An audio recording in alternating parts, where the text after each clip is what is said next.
The invisible language of the heart. Imagine standing in a crowded room, voices overlapping, smiles flashing, eyes darting. Everyone's talking, but no one's saying what they really mean. The coworker who laughs too loud. The friend who says, "I'm fine," with a clenched jaw. The stranger who avoids your gaze. They're all speaking not with words, but with a hidden language, a language of glances, silences, and subtle cracks in the masks they wear. What if you could learn to read it? What if you could see the truth behind the performance, not just in others, but in yourself? Friedrich Nietzsche, the philosopher who stared into the abyss of the human soul, believed we all leave clues about who we are, not in what we say, but in how we act, how we flinch, how we hide. His 18 psychological truths aren't just tools to decode people. They're a map to understand the fears, wounds, and desires that shape us all. This isn't a quick list of tips or a shallow guide to read minds. It's a deep dive, split into 3 parts, each layer peeling back the armor we wear to survive. Skip one, and you'll miss the depth that makes this work. Stay with me, and by the end, you'll see the world differently, not as a stage of liars, but as a mosaic of souls, each one whispering its truth. I first stumbled onto Nietzsche's ideas during a late-night spiral, questioning why people I trusted kept letting me down. A friend's betrayal, a partner's cold distance. It felt personal until I realized they weren't hiding from me. They were hiding from themselves. Nietzsche's truths taught me to see their behavior as a confession, not a conspiracy. And in seeing them clearly, I began to see myself, my own masks, my own fears. This journey changed me, and it can change you too. Let's start. Part 1. The masks we build to survive. You've been taught to trust words since you were a child. "I'm okay," your mother said, even when her eyes were red. "I don't care," your friend shrugged, though their voice trembled. Words are our currency, but Nietzsche warned us. They're not truth, they're survival. People don't speak from their soul, they speak from their armor, a persona crafted to navigate a world that punishes vulnerability. The loudest person in the room might be the most insecure. The kindest might be terrified of rejection. And the cruelest? They might be crumbling under their own weight. Nietzsche wrote, "Every profound spirit needs a mask, not to deceive, but to protect." We all create versions of ourselves, polished, acceptable, safe, to fit into society's script. But masks aren't flawless. They slip, revealing the raw, unfiltered person beneath. In this first part, we'll explore the 6 truths that show how masks are built and where they crack. 1. Everyone wears a mask to survive. Picture a friend who's always cheerful, cracking jokes, lighting up the room. You admire their energy until one day you ask about their past and their smile falters. That's the mask slipping. Nietzsche's first truth is brutal but universal. No one shows their true self, not because they're fake, but because they're scared. To survive, we craft personas that shield us from judgment, rejection, or pain. The coworker who's overly polite might dread being seen as weak. The sibling who's always aloof might fear being known. How do you spot the mask? Look for tension. When someone changes the subject, laughs too long, or stiffens at a personal question, that's where the real person begins. I once asked a colleague why he never talked about his family. His quick, "Oh, it's boring," and forced grin told me more than words ever could. Tension is the first clue. 2. What they hate reveals what they hide. Nietzsche's second insight is a psychological scalpel. People despise in others what they're afraid to face in themselves. Ever met someone who rants about arrogant people?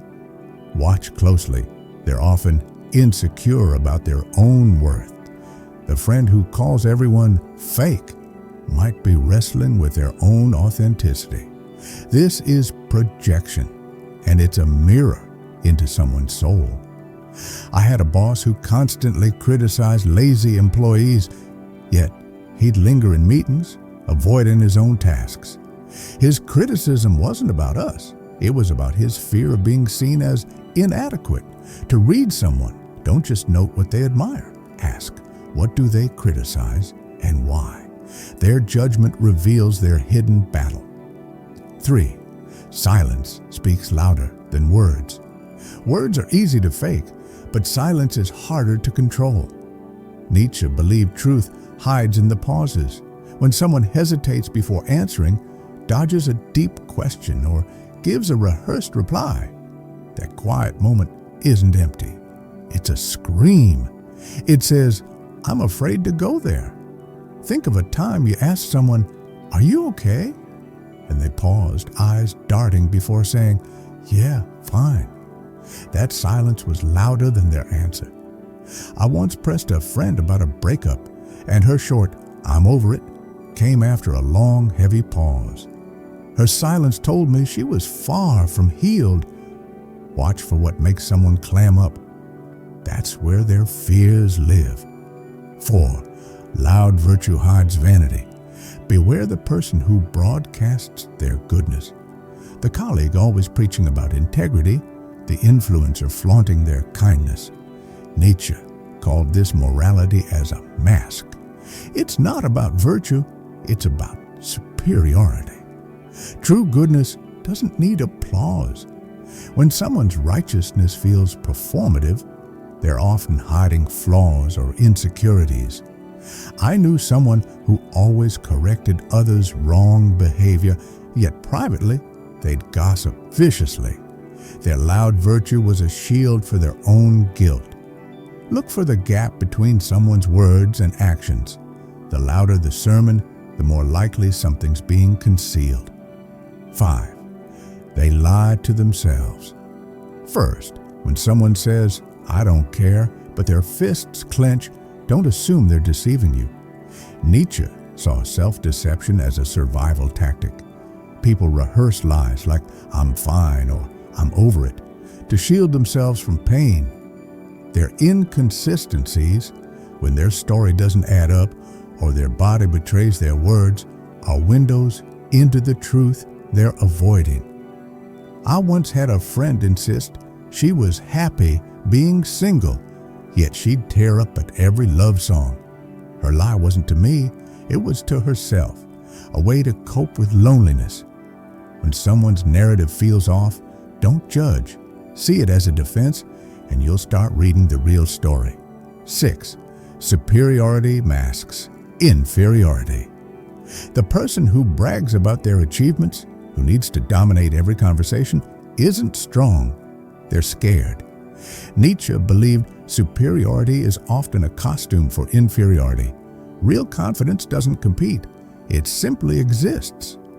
When someone's always proving themselves, look deeper.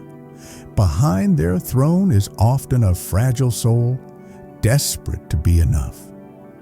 I worked with someone who'd name-drop their accomplishments daily, but when praised, they'd deflect, uncomfortable. Their boasts hid a fear of being overlooked. Watch for overcompensation, casual put-downs, constant one-upping. It's not arrogance, it's a plea to be seen. Part 2. Wear the masks. Crack. You're starting to see the masks now, aren't you? The polished personas people wear to survive. But Nietzsche believed the self isn't a fixed thing. It's a performance, a role we play to navigate the world. And when that role is threatened, the truth leaks out. A nervous laugh, a defensive snap, a sudden silence. These aren't mistakes. They're confessions. In this part, we'll dive into 6 more truths that reveal how fear, guilt, and insecurity betray the real person beneath the act. 7. Most actions are driven by fear. Why does someone overshare their life story? Why do they vanish when a friendship deepens? Why do they say yes when they mean no? Fear. Nietzsche saw fear, not desire, as the engine of human behavior. Fear of rejection, failure, or being seen as less than. To read someone, don't ask what they want. Ask, what are they terrified of losing? I had a friend who'd dominate conversations, never letting anyone else speak. At first, I thought he was arrogant. Then I noticed how he'd panic if ignored. His need to be heard stemmed from a fear of being forgotten. Look for the why behind someone's actions. Fear is often the answer. 8. Criticism is a confession. When someone's always pointing out flaws in others, listen carefully. Nietzsche called this projection. We attack in others what we're ashamed of in ourselves. The person who mocks weakness might fear their own vulnerability. The one who calls everyone fake might be hiding their own pretense. I once knew someone who'd roll their eyes at emotional people, yet during a crisis they broke down, ashamed of their tears. Their criticism was a shield against their own feelings. Trace someone's judgment back. It's a roadmap to their pain. What they condemn in others is what they're fighting within. 9. Confidence can hide guilt. You know a type. Always in control, always certain, always perfect. But watch long enough, and you'll see the cracks, the tense jaw, the over-prepared speech, the defensiveness when challenged. Nietzsche saw false confidence as a mask for guilt or shame. The louder someone performs certainty, the more they're trying to bury something. I had a mentor who seemed unshakable, always lecturing about strength. But when questioned, they'd snap, revealing a fear of being wrong. Their confidence hid a guilt they couldn't face. True peace doesn't need to perform. When someone's too polished, ask, what are they running from? 10. Exaggeration betrays insecurity. I don't care what anyone thinks, says the person who clearly does. I'm always happy, says the one forcing a smile. Nietzsche believed exaggeration is a telltale sign of doubt. When someone's claims are too absolute, don't take them at face value. Ask, what are they trying to drown out? I knew someone who'd brag, I'm never stressed. Yet they'd fidget constantly, snapping at small things. Their exaggeration was a defense against admitting overwhelm. Listen for overstatements. Always, never, everyone. They're not facts. They're fears shouting. 11. Control masks chaos. The micromanager, the perfectionist, the person who can't handle change. They're not strong, they're scared. Nietzsche saw obsessive control as a response to inner turmoil. When someone's outer world is rigidly ordered, it's because their inner world feels like a storm. I worked under a boss who'd obsess over every detail, rechecking work endlessly. At first, I thought it was about quality. Then I saw how they'd panic at surprises. Their control was a shield against chaos they felt inside. See their need for order not as power, but as a plea for stability. 12. Performance hides emptiness. In a world of curated social media and endless look at me energy, this truth hits hard.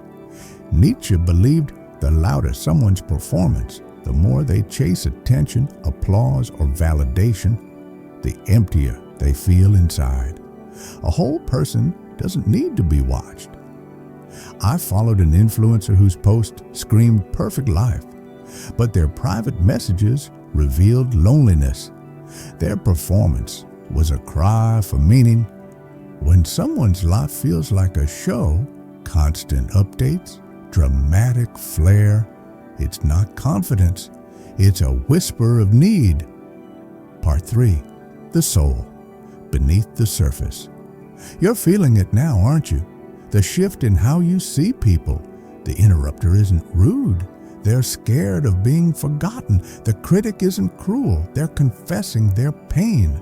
The performer isn't vain. They're begging to be seen. But Nietzsche's final truths go deeper to the core of who we are. Behind every behavior is a belief, and behind every belief is a wound, a childhood scar, a fear of being erased, a longing to be enough. This final part isn't just about reading others. It's about understanding the soul, theirs and yours. Let's finish the journey. 13. No one speaks from logic. They speak from pain. You might think people argue with facts or choose beliefs rationally. Nietzsche disagreed. He saw every opinion, every worldview as a shield against pain. Love is a myth, someone says, not because they've studied it, but because love broke them. Hard work is everything, another insists, because they fear being seen as worthless. I had a friend who'd argue, trust no one. At first I thought it was cynicism. Then I learned about their childhood betrayals. Their belief wasn't logic, it was a scar. To understand someone, don't debate their words. Ask, what hurt shaped this view? Their arguments are defenses, not truths. 14. How they treat weakness reveals their strength. Want to know someone's true character? Don't watch how they charm the powerful. Watch how they treat the powerless. Nietzsche believed real strength shows in restraint, not domination. Someone who mocks vulnerability fears their own. Someone who forgives what they could punish has won their inner war. I once saw a manager berate a struggling intern while another quietly helped them improve. The first feared looking weak. The second was secure. Give someone a chance to show compassion, how they react to mistakes, sadness, or fragility. That moment reveals their soul. 15. The fear of being forgotten drives attention. The person who's always the loudest, always posting, always seen, they're not confident. They're terrified of fading away. Nietzsche saw the hunger for attention as a fear of being invisible. The child who was ignored grows into the adult who overcompensates, chasing validation through noise. I knew someone who'd turn every gathering into their stage, telling grand stories. But alone, they'd admit feeling empty. Their performance was a shield against oblivion. When someone's too much, don't judge. Ask, what silence are they running from? 16. Attacks often hide. Envy, this truth stings. People don't always attack because they hate. They attack because they envy. Nietzsche believed criticism is easier than admiration. The person who mocks success secretly craves it. The one who gossips about freedom wishes they felt it. Envy is desire in disguise. I had a colleague who'd sneer at overachievers, yet they'd work late, chasing the same goals. Their attacks hid admiration they couldn't admit. See envy in others, and you'll deflect their hate. See it in yourself, and you'll find freedom to chase what you want. 17.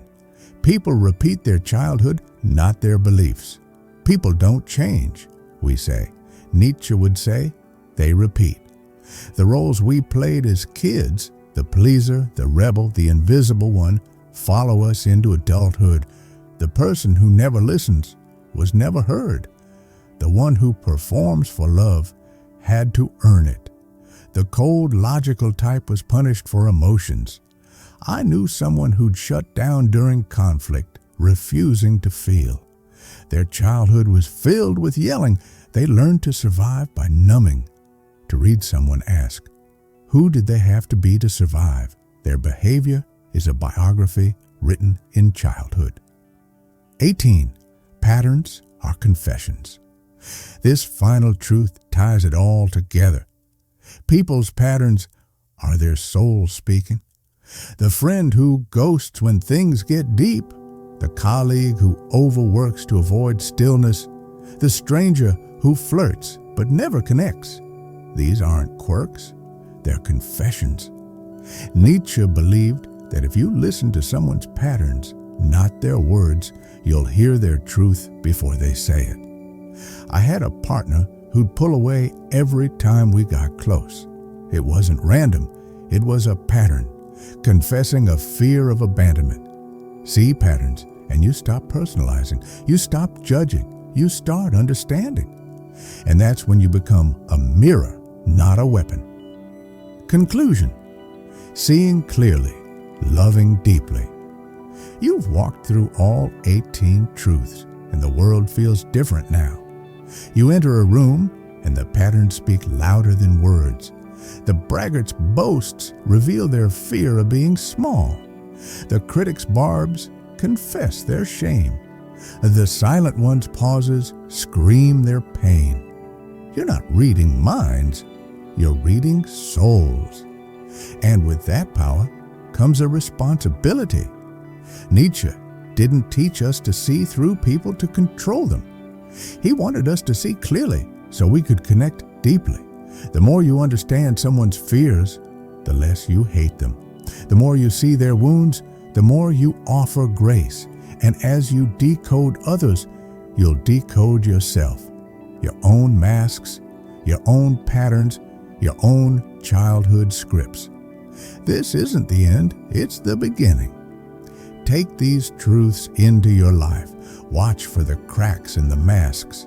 Listen to the silences. See the child behind the adult and share your stories. Which truth hit you hardest? When have you seen someone's mask slip, revealing their soul? Let's build something honest in a world of performances. Because once you learn to read the signs, you don't just see people,